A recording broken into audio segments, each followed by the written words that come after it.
Yes, everyone. So in this video, I'm going to go through how to find profitable wholesale suppliers for your Amazon FBA business. Now, this is a thing which so many people struggle on. It's unreal.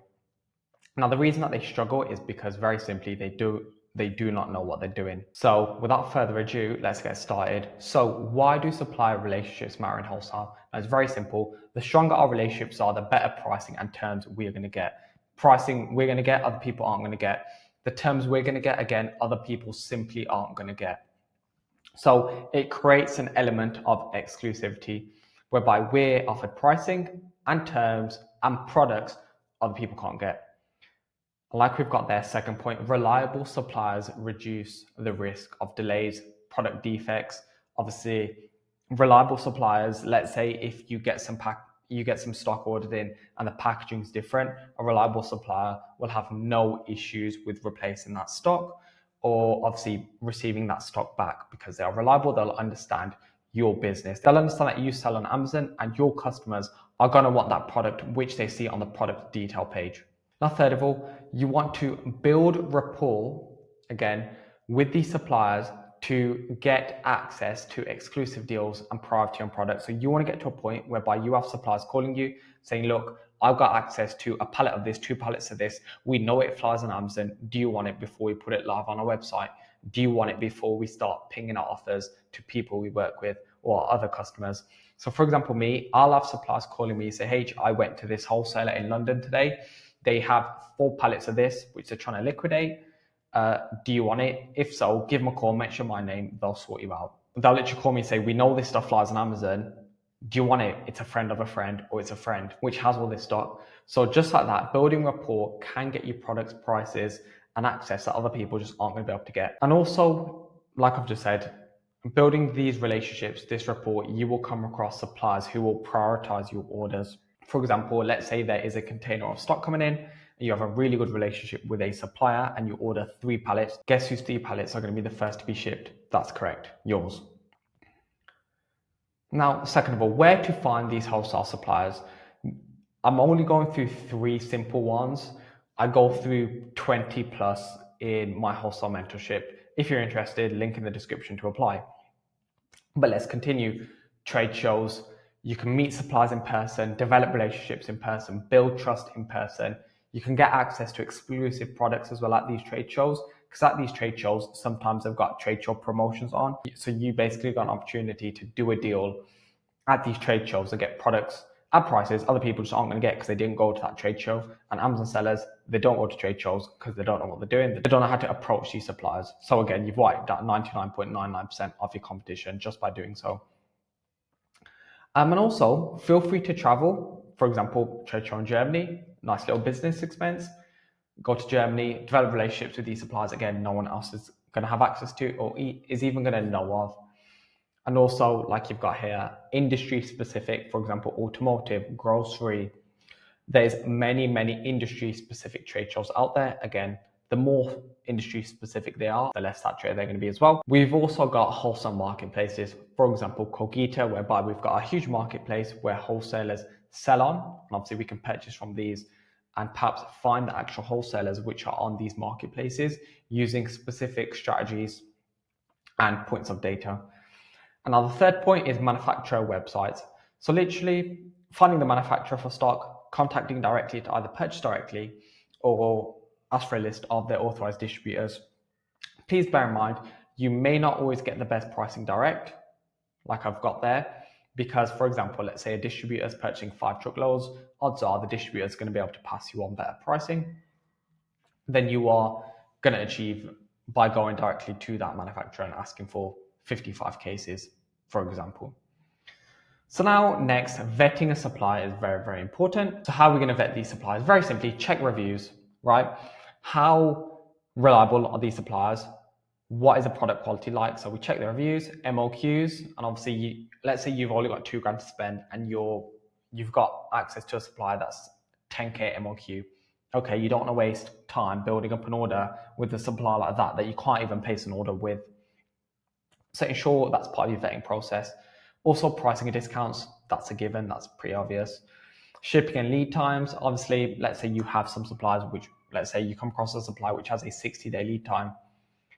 How much cash do you have? What's your cash flow looking like? Is that something which you're able to do in your business? So just keep that in mind. Product and also shipping, I would also class that as shipping costs. Is shipping included? Is shipping free after a certain point? Do you pay for shipping? All of those things. Product compliance, again, make sure what you're selling is safe to sell on Amazon and it complies essentially with Amazon's policies. 4, negotiating better terms. Many ways to negotiate. Again, I go through over 10 negotiation strategies, advanced, in depth, in my mentorship. Again, link down below. But negotiating better terms, bulk discounts, very simple. Hi, we want to order more. Can you give us more discount? You've got to be very, very careful with how you do this because you do not want to come across as skint. Hi, can I have a volume discount? Asking that 15 times, you sound pretty broke, which you don't want to be presenting yourself as. So you got to be very, very careful with how you word and how you go into that negotiation. Exclusive deals. So essentially requesting exclusive rights to certain products in your region or certain products for sale on Amazon. Now, some suppliers will give you exclusive products by region, and some suppliers will give you exclusive products for Amazon. You've just got to demonstrate what value you can add to them. Okay, what advantage do they get over you having exclusivity on either A, Amazon, or B, over the region? That's something for you to think about. Payment terms, negotiate for 30-day terms or 60-day terms instead of upfront. Obviously, that will allow you to have better cash flow for your business. And as well, you can literally have stock selling and you haven't even paid for it. That don't sound too bad, does it? Returns and damages. Make sure, please, you understand the return terms from your suppliers, because some suppliers will say, okay, if it's come returned or damaged, you have to let us know within 24 hours. If you don't let that supplier know within 24 hours, then you've got £5 worth of damages. Unlucky. You've got to make sure you understand that side of things as well. Obviously, your product analysis is very, very important. You've got to understand how to use Keeper to analyze the data. You need to understand what all the lines mean on that Keeper graph. You need to understand how all the data intertwines and works together. For example, we've got to look at the price trend, sales rank, how much it sells, and number of offers on a listing, and how they all affect each other. That's very, very important. Do not look at these data points individually. Instead, look at how they work together. And now what that will do, it will better enable you to identify trends, spot patterns, and predict the future, and predict how listings will perform before you even jump on them. Also, seasonality. Make sure you know if a product is seasonal or not, because you don't want to jump on a listing thinking, oh, great, selling a lot, but it's actually a seasonal product. And competitor analysis. Research your competitors' pricing and sales volume. Understand how they price. Okay, how much do they sell at different price points? That will help you understand how a product is going to perform for you at your price points that you're able to essentially price at based on your cost of goods. And with that being said, look at gaps in the market, look at gaps within listings even, for you to potentially profit that other sellers might not be able to profit because they don't understand or analyze to the depths that you do. How to approach a supplier for the first time? Well, very, very simple, professional, concise. For example, introduce your business, state the interest in the products, be very transparent. You need to know how to do this to a high level, because if you don't, your business is finished before it's even begun. Yes, they need to know you sell on Amazon. So how are you going to do that? Very strategic, be honest, upfront.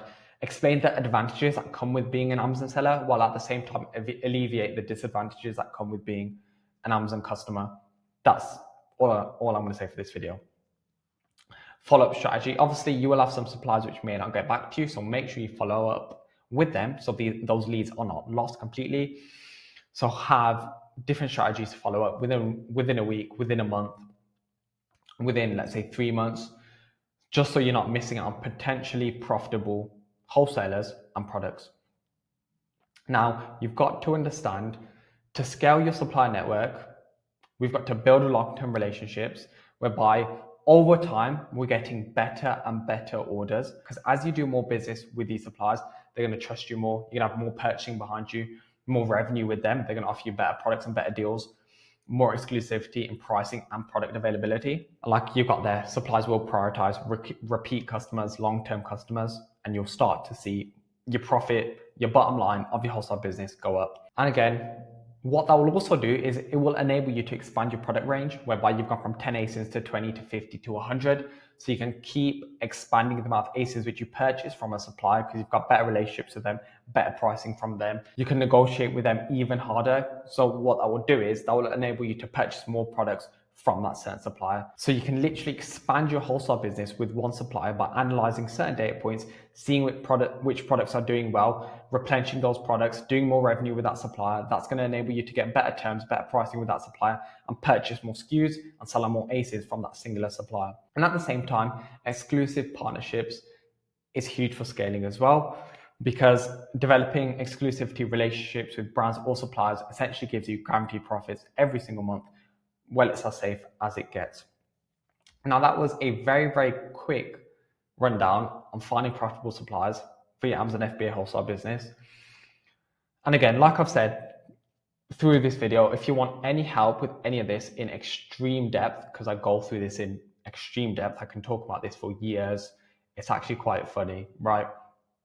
I go through it to extreme depth in the academy. If you want any help, you can apply for the academy, which is my wholesale mentorship, down below. Any questions, drop them in the comments. If you like the video, obviously like the video. And if you want to stay around for some more very, very useful FBA content, subscribe.